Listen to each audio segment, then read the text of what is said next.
Welcome back friends. आज है हमारा डे 16 माइक्रोसॉफ्ट एक्सेल सीरीज के लिए और आज हम सीखने वाले हैं एरे के बारे में, यानी कि एक्सेल के अंदर एरे क्या होती है और कैसे हम एरे की मदद से अपने वर्क को और भी ज़्यादा स्पीड में कर सकते हैं। तो इसके लिए मैंने सिंपली एक सैम्पल टेबल यहाँ पे ली है जिसमें हमारे पास यहाँ पे कुछ डेटा है, यानी कि जैसे आपका सीरियल नंबर है, प्रोडक्ट के नेम है, उनकी क्वांटिटी है, प्राइस है। तो अब हमको यहाँ पे टोटल कैलकुलेट करना है। तो देखिए सबसे पहले तो अगर हम यहाँ पे एरे को समझें कि एरे होती क्या है, तो एरे आपका होता है कलेक्शन ऑफ वैल्यूज, यानी कि बहुत सारी वैल्यूज पे अगर हम एक साथ काम करें तो इसी को हम एरे वो यहाँ पे बोल देते हैं।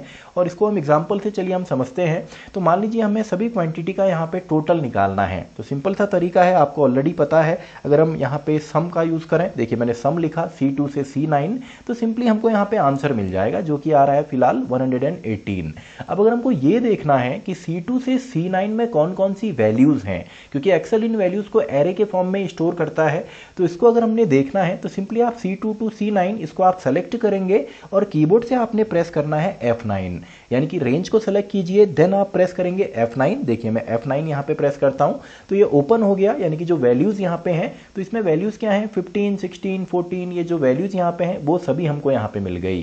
तो एरे क्या होता है, सिंपली कलेक्शन ऑफ वैल्यूज, और उसको हम रिप्रेजेंट करते हैं करली ब्रेसेस से, करली ब्रैकेट से। देखिए यहाँ पे आपका रिप्रेजेंटेशन है, तो सिंपली मैं यहाँ पे आंसर इसको निकाल देता हूँ। अब मान लीजिए ये तो सिंपल सा एक एग्जांपल हो गया कि एरे रिप्रेजेंट कैसे होता है। और अभी अगर आप देखेंगे तो 15 है, देन सेमी कॉलन है। इसका मतलब क्या है, अब जो अगली वैल्यू है, सेमी कॉलन का मतलब होता है अब जो अगली वैल्यू है वो नेक्स्ट रो में आपकी होगी, देन आपकी नेक्स्ट रो में यहाँ पे होगी। तो ये हमारी वैल्यूज हो गई। अब मान लीजिए हम यहाँ पे इसको अगर मैं रिप्रेजेंट करूँ आपका, क्योंकि एरे जो है वो 2D भी हो सकती है, 3D एरे भी आपकी हो सकती है। तो फिलहाल मैं यहाँ पे 2D एरे बनाता हूँ फॉर एग्जांपल, जिसमें आपके हर आपका 2 कॉलम होंगे एंड मल्टीपल रोज होंगी एंड कुछ इस तरीके का डेटा मुझे फिल करना है। यानी कि पहली रो में 2 कॉलम है जिसमें 1 एंड 2 है, देन सेकंड कॉलम में हमने 3 एंड 4 लिख दिया, देन अगले कॉलम में यहाँ पे मैंने 5 एंड 6 लिख दिया। तो ये एरे के फॉर्म में मैं किस तरीके से रिप्रेजेंट करूंगा या एरे की मदद से इसमें मैं वैल्यू कैसे एंटर करूंगा, तो इसके लिए सिंपली हम पहले तो मैं इसको डिलीट कर देता हूं जो डेटा मैंने यहाँ पे लिया है, एंड देन इस पूरे को मैं यहाँ पे सेलेक्ट करूंगा एंड देन मैं यहाँ पे लिखना स्टार्ट करता हूँ इक्वल टू के बाद आपका करली ब्रेसेस, क्योंकि हमारा जो डेटा है वो एरे में हमने लेना है। देन मैं यहाँ पे लिखता हूँ 1,2। अब देखिए 1,2 आएगा कहाँ पे, जो 1 है वो आने वाला है H4 में एंड जो आपका 2 है वो आएगा I4 में। इसका मतलब ये आपके दोनों कॉलम कंप्लीट हो गए। और भी अगर आपने कॉलम देने हैं, यानी कि आगे अगर आपने बढ़ाना होता तो इस तरीके से आप कॉमा से सेपरेट करते, तो 1 एंड 2 हमारी पहली रो के दोनों कॉलम कंप्लीट हो गए। देन सेमी कॉलन, अब नेक्स्ट रो में हम आ जाते हैं। तो सेमी कॉलन से क्या होगा, नेक्स्ट रो में हम आएंगे, यहाँ पे मैं लिख देता हूँ 3,4, then again semicolon and then मैं यहाँ पे लिख देता हूँ 5,6। तो कंप्लीट हो गया।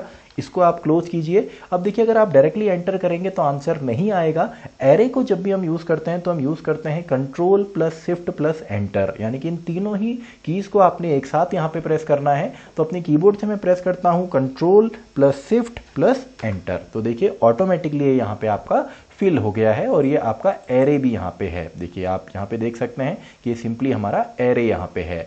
तो आई होप एरे को आप फिल करना भी आपको आ गया होगा।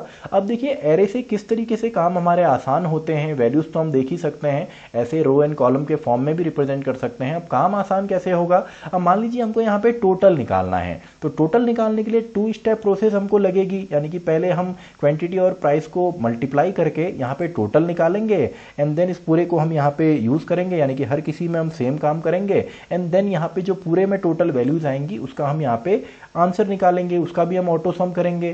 तो 2 स्टेप प्रोसेस है। अब अगर आपसे बोला जाता है कि मुझे यही काम करना है और एक ही बार में मुझे आंसर दे दीजिए, तो इसके लिए हम क्या करते हैं, मैं यहाँ पे लिखता हूँ इक्वल टू, देन मुझे यहाँ पे लास्ट में टोटल चाहिए होगा, तो यहाँ पे मैं दे देता हूँ कि मुझे यहाँ पे निकालना है सिंपली सम। तो मैं लिखता हूँ यहाँ पे सम एंड सम के बाद सिंपली मैं यहाँ पे पहली रेंज पूरी सेलेक्ट करता हूँ एंड देन मैं इसमें मल्टीप्लाई करता हूँ एंड देन मैं दूसरी रेंज यहाँ पे पूरी सेलेक्ट करता हूँ। देखिए दोनों को मैंने सेलेक्ट किया, ब्रैकेट क्लोज किया। अब हम यहाँ पे डायरेक्टली एंटर ना करके हम यूज करेंगे control then shift plus enter, यानी कि control plus shift plus enter. तो देखिए 9042 हमारा आंसर यहाँ पे आया है, जबकि फॉर्मूला मैंने एक ही यहाँ पे यूज किया और एक ही स्टेप में मेरा काम हो गया है। तो यहाँ पे मैंने क्या किया, control plus shift plus enter मैंने यहाँ पे किया। तो अब देखते हैं, इसको चेक करके हम देखते हैं कि आंसर हमारा सही है या नहीं है।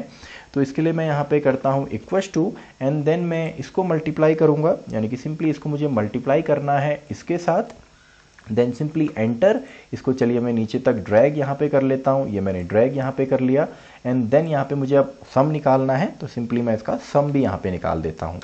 तो देखिए आंसर हमारा यहाँ पे दोनों ही सेम आए हैं, इसका मतलब हमारा जो एरे वाला यहाँ पे फंक्शन है वो परफेक्टली वर्क कर रहा है। अब एरे कोई फॉर्मूला या फंक्शन नहीं है, देखिए यहाँ पे सम फंक्शन ऑलरेडी आपको आता है, लेकिन हमने इसको एक नई तरीके से यहाँ पे सीखा। वैसे अगर हमको लेंथ यहाँ पे निकालनी है, यानी कि जो प्रोडक्ट के नेम है इनकी लेंथ अगर निकालनी है, तो इक्वल्स टू के बाद मैं लिखूंगा लेंथ एंड देन मैं सिंपली यहाँ पे इसको सेलेक्ट करूंगा, तो B2 के अंदर जो डेटा है उसकी लेंथ मुझे मिल जाएगी। जैसे ऑयल 3 कैरेक्टर हैं तो 3 इसकी लेंथ आ गई। सभी को सेलेक्ट कीजिए, तो यहाँ पे अगर टोटल निकालेंगे तो वही ऑटो सम से हम टोटल निकाल सकते हैं, लेकिन अगर डायरेक्टली हमको ये वैल्यू यहाँ पे निकालनी होगी, यानी कि अगर डायरेक्टली ये वैल्यू हमको चाहिए 42, तो इसके लिए हम यहाँ पे क्या करते, अगेन वही हम यहाँ पे करते सम एंड सम के अंदर हम यहाँ पे कर देते लेंथ एंड लेंथ के अंदर हम इस पूरे रेंज को सेलेक्ट कर लेते, सॉरी हम ये पूरे रेंज को यहाँ पे सेलेक्ट कर लेते एंड देन हम यहाँ पे करते control plus shift plus enter. तो देखिए यहाँ पे और यहाँ पे जो आंसर आया है वो सेम आया है।